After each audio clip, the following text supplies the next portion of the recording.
Bible एक वर्ष में।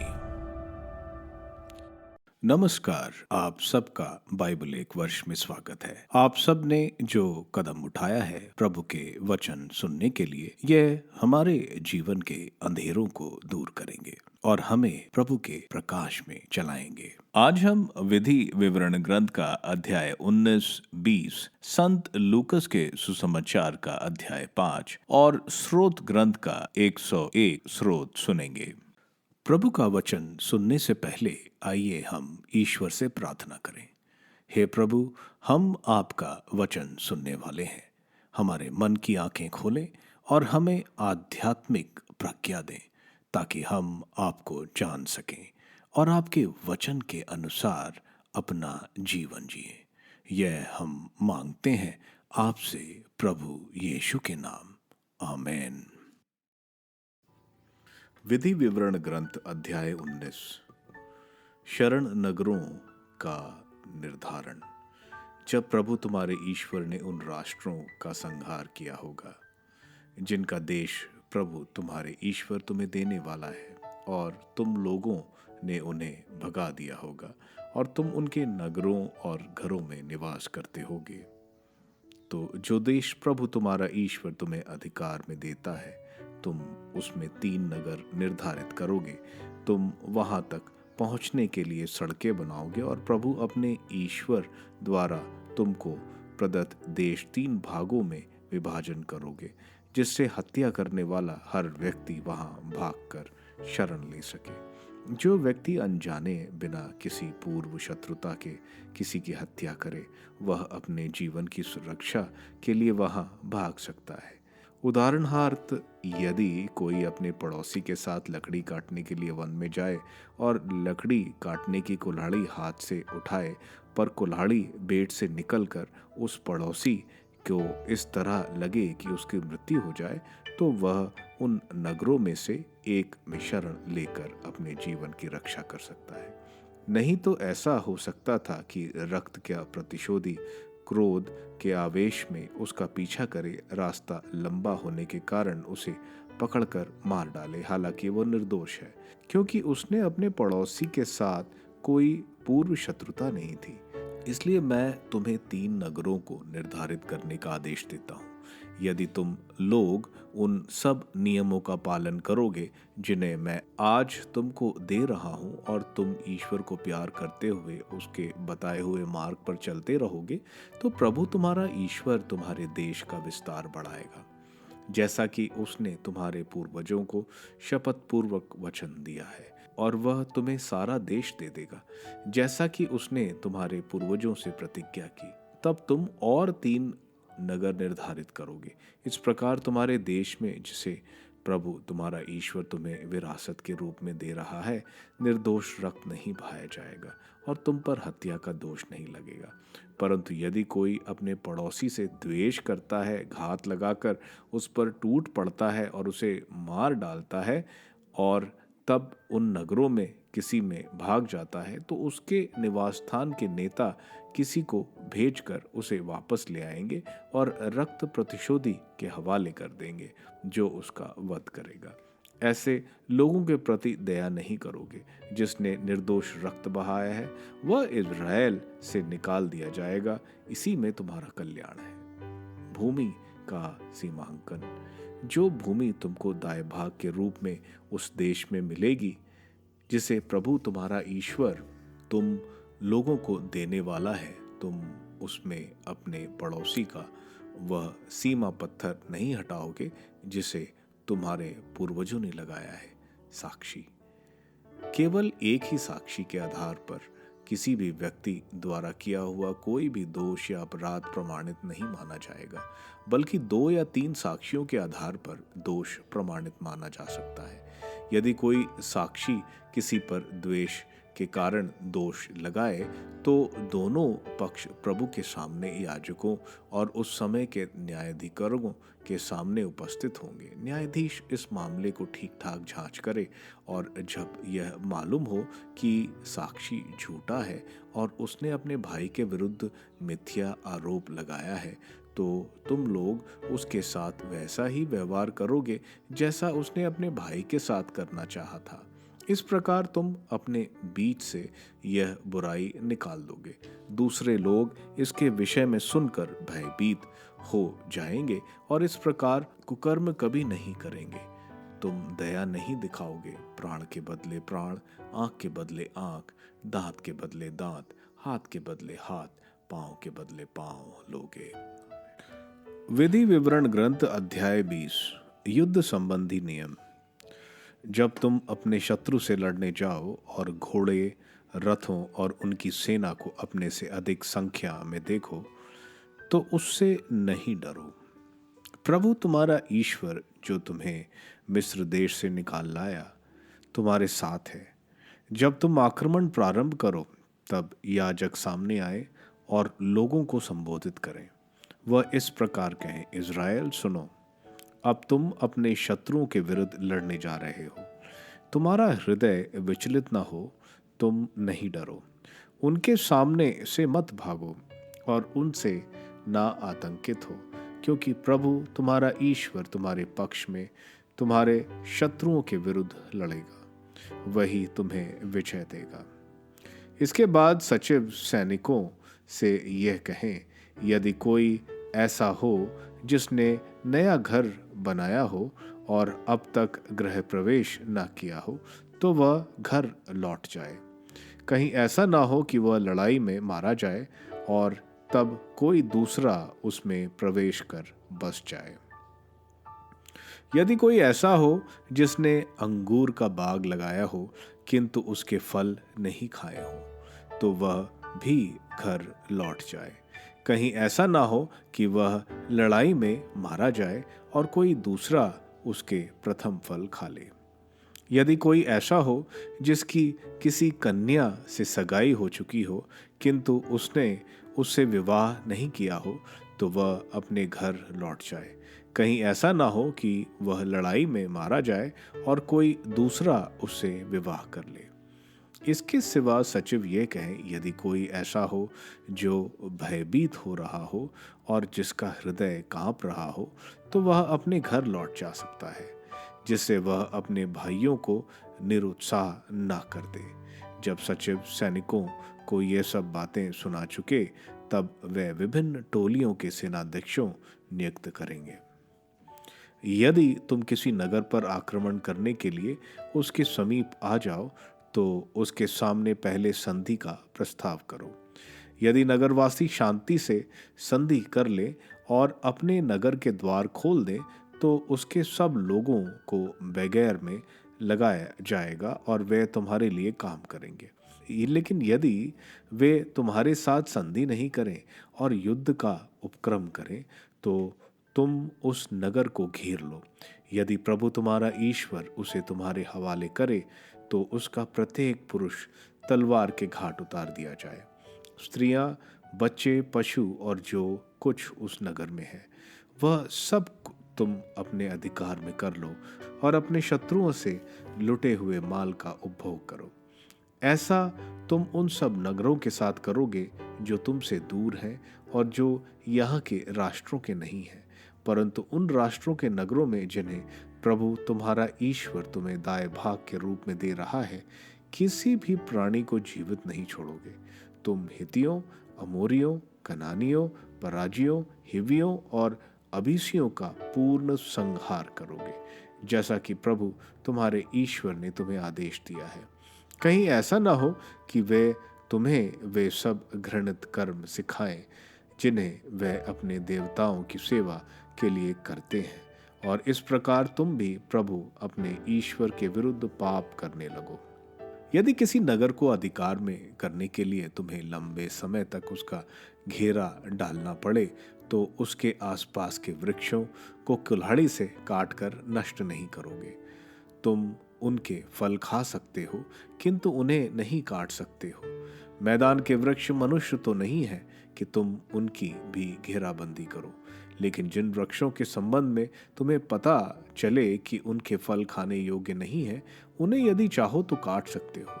तुम नगर की घेराबंदी में उनका उपभोग करने के लिए उन्हें तब तक काट सकते हो जब तक वह नगर जिससे तुम युद्ध करते हो तुम्हारे अधीन न हो जाए। संत लूकस का अध्याय 5। मछुओं का बुलावा। एक दिन ईसा गेनेसरेत की झील के पास थे। लोग ईश्वर का वचन सुनने के लिए उन पर गिरे पड़ते थे। उस समय उन्होंने झील के किनारे लगी 2 नावों को देखा। मछुए उन पर से उतरकर जाल धो रहे थे। ईसा ने सिमोन की नाव पर सवार होकर उसे किनारे से कुछ दूर ले चलने के लिए कहा। उसके बाद वे नाव पर बैठे हुए जनता को शिक्षा देते रहे। उपदेश समाप्त करने के बाद उन्होंने सिमोन से कहा, नाव गहरे पानी में ले चलो और मछलियां पकड़ने के लिए अपने जाल डालो। सिमोन ने उत्तर दिया, गुरुवर, रात भर मेहनत करने पर भी हम कुछ नहीं पकड़ सके, परंतु आपके कहने पर मैं जाल डालूंगा। ऐसा करने पर बहुत अधिक मछलियां फंस गईं और उनका जाल फटने को हो गया। उन्होंने दूसरी नाव के अपने साथियों को इशारा किया कि आकर हमारी मदद करें। वे आए और उन्होंने दोनों नावों को मछलियों से इतना भर लिया कि नावें डूबने को हो गईं। यह देखकर सिमोन ने ईसा के चरणों पर गिरकर कहा, प्रभु, मेरे पास से चले जाइए, मैं तो पापी मनुष्य हूँ। जाल में मछलियों के फंसने के कारण वह और उसके साथी विस्मित हो गए। यही दशा याकूब और योहन की भी हुई। ये जेबेदी के पुत्र और सिमोन के साझेदार थे। ईसा ने सिमोन से कहा, डरो मत, अब से तुम मनुष्यों को पकड़ा करोगे। वे नावों को किनारे लगाकर और सब कुछ छोड़कर ईसा के पीछे हो लिए। कोढ़ी को स्वास्थ्य लाभ। किसी नगर में ईसा के पास एक मनुष्य आया जिसका शरीर कोढ़ से भरा हुआ था। वह ईसा को देखकर मुंह के बल गिर पड़ा और विनय करते हुए यह बोला, प्रभु, आप चाहें तो मुझे शुद्ध कर सकते हैं। ईसा ने हाथ बढ़ाकर यह कहते हुए उसका स्पर्श किया, मैं यही चाहता हूं, शुद्ध हो जाओ। उसी क्षण उसका कोढ़ दूर हो गया।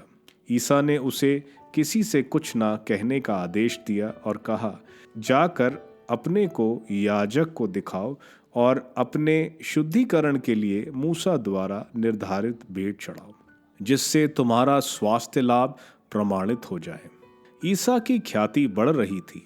भीड़ की भीड़ उनका उपदेश सुनने और अपने रोगों से छुटकारा पाने के लिए उनके पास आती थी, और वे अलग जाकर एकांत स्थानों में प्रार्थना किया करते थे। अर्धांग रोगी। ईसा किसी दिन शिक्षा दे रहे थे।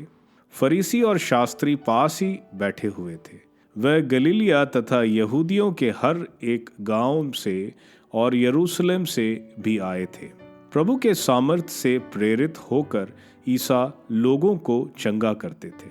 उसी समय कुछ लोग खाट पर पड़े हुए अधर्ंग रोगी को ले आए। वे उसे अंदर ले जाकर ईसा के सामने रख देना चाहते थे। भीड़ के कारण अधर्ंग रोगी को भीतर ले जाने का कोई उपाय ना देखकर वे छत पर चढ़ गए और उन्होंने कपड़े हटाकर खाट के साथ अर्धांग रोगी को लोगों के बीच में ईसा के सामने उतार दिया। उनका विश्वास देखकर ईसा ने कहा, भाई, तुम्हारे पाप क्षमा हो गए हैं। इस पर शास्त्री और फरीसी सोचने लगे, ईश निंदा करने वाला यह कौन है? ईश्वर के सिवा कौन पाप क्षमा कर सकता है? उनके यह विचार जानकर ईसा ने उनसे कहा, मन ही मन क्या सोच रहे हो? अधिक सहज क्या है, यह कहना तुम्हारे पाप क्षमा हो गए हैं, अथवा यह कहना उठो और चलो फिरो? परंतु इसलिए कि तुम यह जान लो कि मानव पुत्र को पृथ्वी पर पाप क्षमा करने का अधिकार है, वह अर्धांग रोगी से बोले, मैं तुमसे कहता हूँ, उठो और अपनी खाट उठाकर घर जाओ।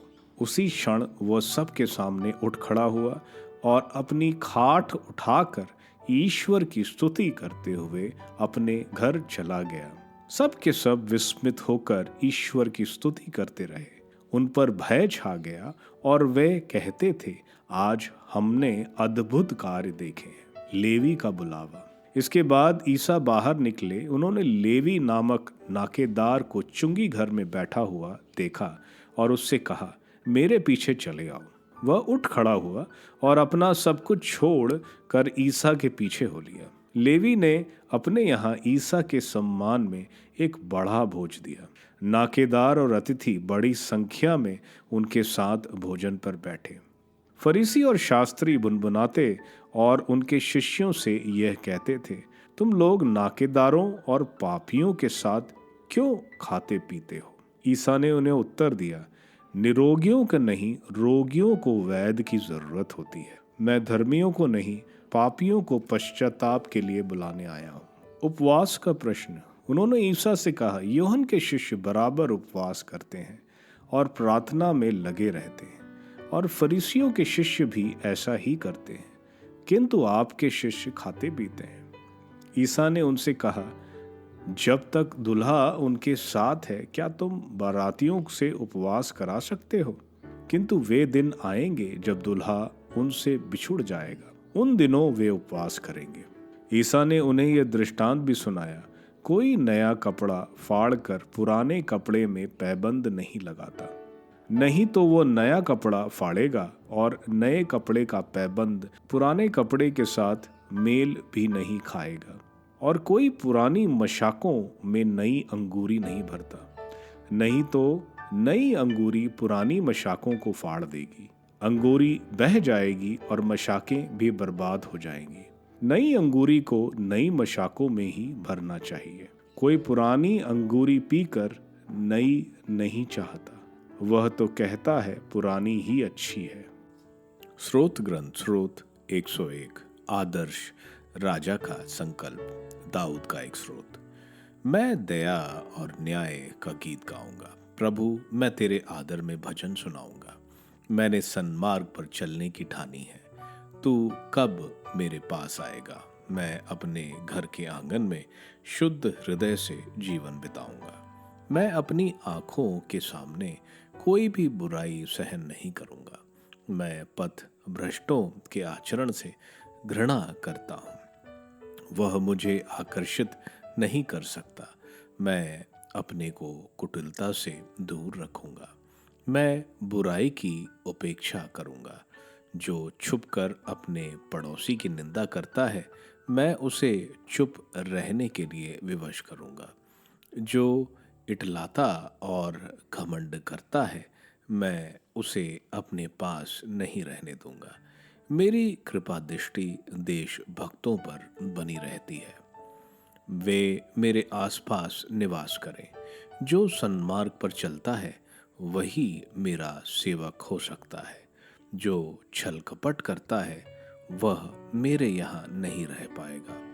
जो झूठ बोलता है वह मेरी आंखों के सामने नहीं टिकेगा। मैं प्रतिदिन प्रातः देश के सब दुष्टों को चुप करूंगा।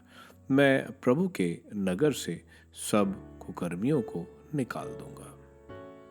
विधि विवरण ग्रंथ के अध्याय 19 में हम देखते हैं मूसा द्वारा संहिता फिर से इजरायली पीढ़ी को बताया जा रहा है, क्योंकि पहली पीढ़ी इन 40 वर्षों में उजाड़ खंड में मारे गए थे। अगर हम मूसा को देखें, यहूदी मूसा को सबसे श्रेष्ठ व्यक्ति मानते हैं। अध्याय 19 में मूसा शरण नगर के बारे में बता रहे हैं। इजराइल में कुल 6 शरण नगर थे, 3 यार्दन नगर के पूर्व में और 3 यार्दन नगर के पश्चिम में। यह शरण नगर उन लोगों को जिनसे गलती से कोई हत्या हो जाती है, वे इन नगरों में भागकर शरण ले सकते हैं। इस शरण नगर में उस व्यक्ति की सुरक्षा निश्चित है। यहाँ मारे गए व्यक्ति के रिश्तेदार इसको हानि नहीं पहुंचा सकते। इस व्यक्ति का न्याय होता है और अगर वो व्यक्ति निर्दोष पाया जाता है तो वह उस शरण नगर में रह सकता है, और जब महायाजक की मृत्यु हो जाती है तब वो उस शरण नगर से बाहर जा सकता करता है, और अगर उसे कोई मारता है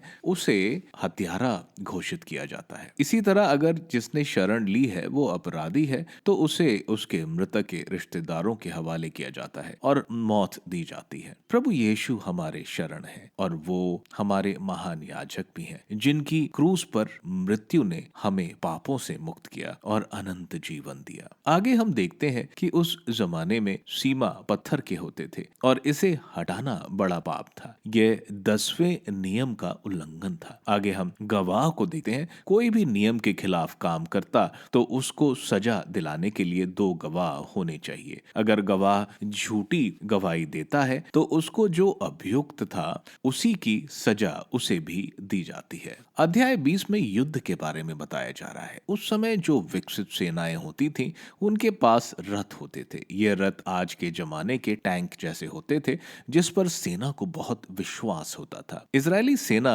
गुलामी से निकली सेना थी, जिनके पास ये सब नहीं थे। इसलिए उनको बताया जा रहा है कि तुम डरो नहीं, तुम्हारे साथ ईश्वर है। लड़ाई एक डर का माहौल बनाता है। उस डर को हटाने के लिए पुरोहित आते हैं, उनको संबोधित करते हैं कि तुम नहीं डरना, तुम्हारा ईश्वर तुम्हारे साथ लड़ने जाता है और तुम्हें विजयी बनाएगा। इस लड़ाई में 4 लोगों को नहीं भेजा जाता है। पहला, अगर उस व्यक्ति ने नया घर बनाया हो। दूसरा, अगर उसने नई अंगूर उद्यान लगाया हो। तीसरा, अगर उसकी सगाई या शादी हुई हो। यह इसलिए क्योंकि जब ये लोग लड़ाई में जाएंगे, इनके मन घरों, खेती और नई वधु में होगा और एकाग्रता से नहीं लड़ेंगे, इसलिए उनको छोड़ा जाता है। चौथा, उस व्यक्ति को जिसको डर है, क्योंकि डर एक बीमारी की तरह है, बहुत जल्दी फैलता है, इसलिए इनको भी छोड़ा जाता है। इसके बाद उनको बोला जा रहा है किसी पर आक्रमण से पहले उनको पूरा मौका दो कि वे समर्पण कर दें, लेकिन अगर नहीं करते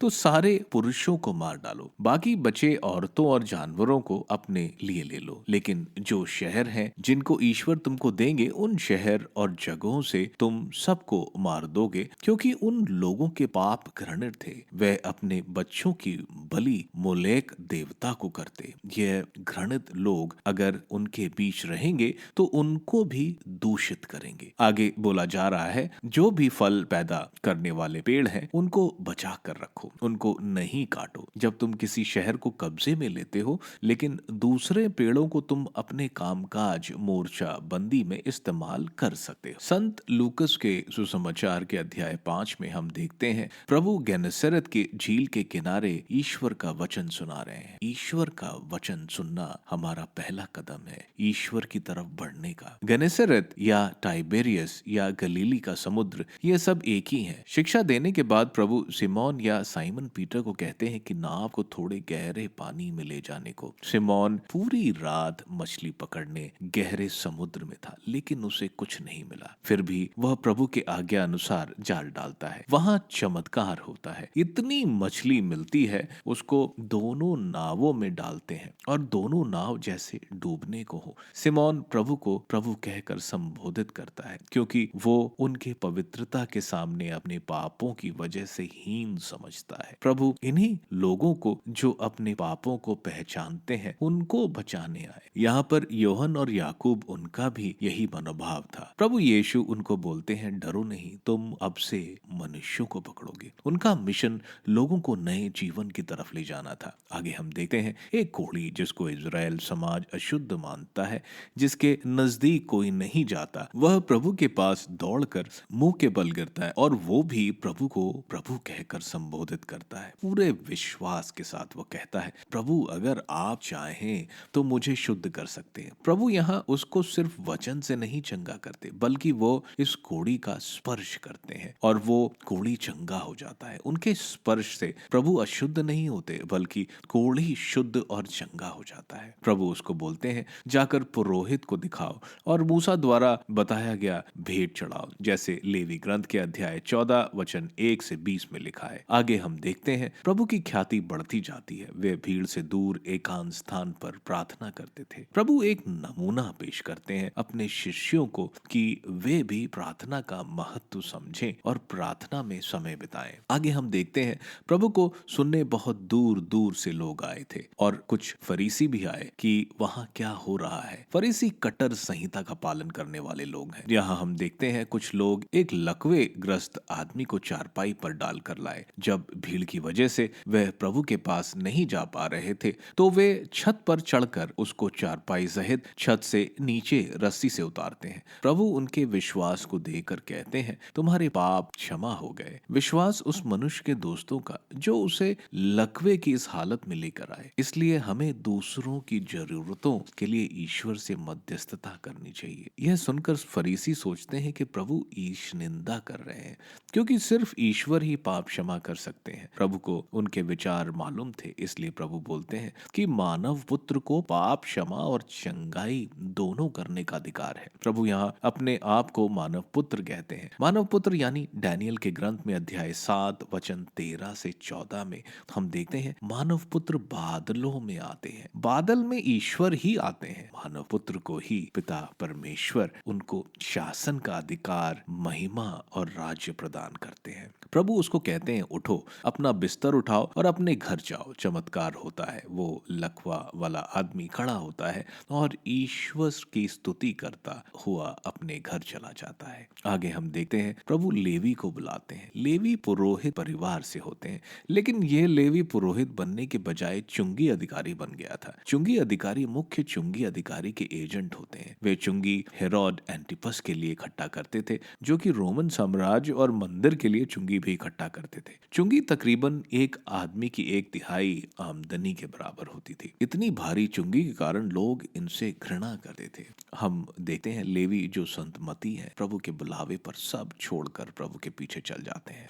लेवी आगे हम देखते हैं कि एक दावत देते हैं जिसमें चुंगी अधिकारी और अन्य लोगों जिनको इजरायली पापी मानते हैं, फरीसी प्रभु के शिष्यों को बोलते हैं, तुम्हारे गुरु पापियों के साथ क्यों खाते हैं? इस पर प्रभु बोलते हैं, बीमारों को ही चिकित्सक की जरूरत है। यानी चुंगी अधिकारी और बाकी पापी लोग बीमार हैं और प्रभु उनको ठीक करेंगे। प्रभु कहते हैं, मैं धर्मियों को नहीं पापियों को बुलाने आया हूँ। आगे हम देखते हैं फरीसी पूछते हैं कि आपके शिष्य उपवास क्यों नहीं रखते? उपवास, माफी और आत्मिक पश्चाताप, प्रभु इसको मना नहीं करते हैं। प्रभु यहाँ कह रहे हैं जब उनके बीच ईश्वर है तो उनको उपवास करने की क्या जरूरत है? इसके बाद प्रभु बोल रहे हैं, कोई भी नई अंगूरी पुरानी मशाकों में नहीं रखता, क्योंकि नई अंगूरी के खमीरी के खिंचाव से मशाक फट जाते हैं। प्रभु कह रहे हैं नए विधान पुराने विधान को संपूर्णता में ले जाता है। नया विधान दिव्य कृपा से भरा है। प्रभु आगे बोलते हैं जो पुराने विधान में है वो नया विधान अपनाना नहीं चाहते, और जो ईश्वर उनको देना चाहते हैं, जो ईश्वर ने यिर्मयाह के ग्रंथ अध्याय 31 वचन 31 से 32 में नए विधान के बारे में बताया है, जो ये स्वीकार नहीं करना चाहते। स्रोत ग्रंथ का 101 स्रोत एक शाही स्रोत है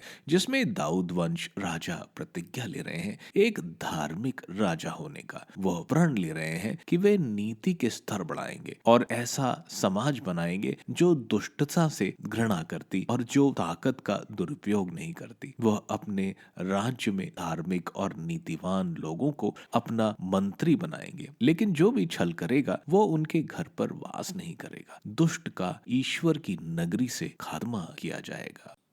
आप सबको धन्यवाद ईश्वर के वचन सुनने के लिए।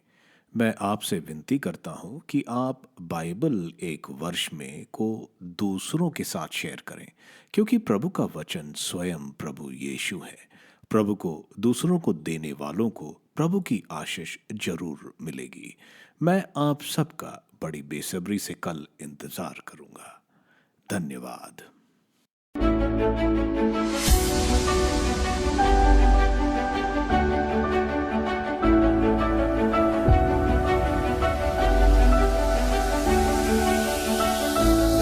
बाइबल एक वर्ष में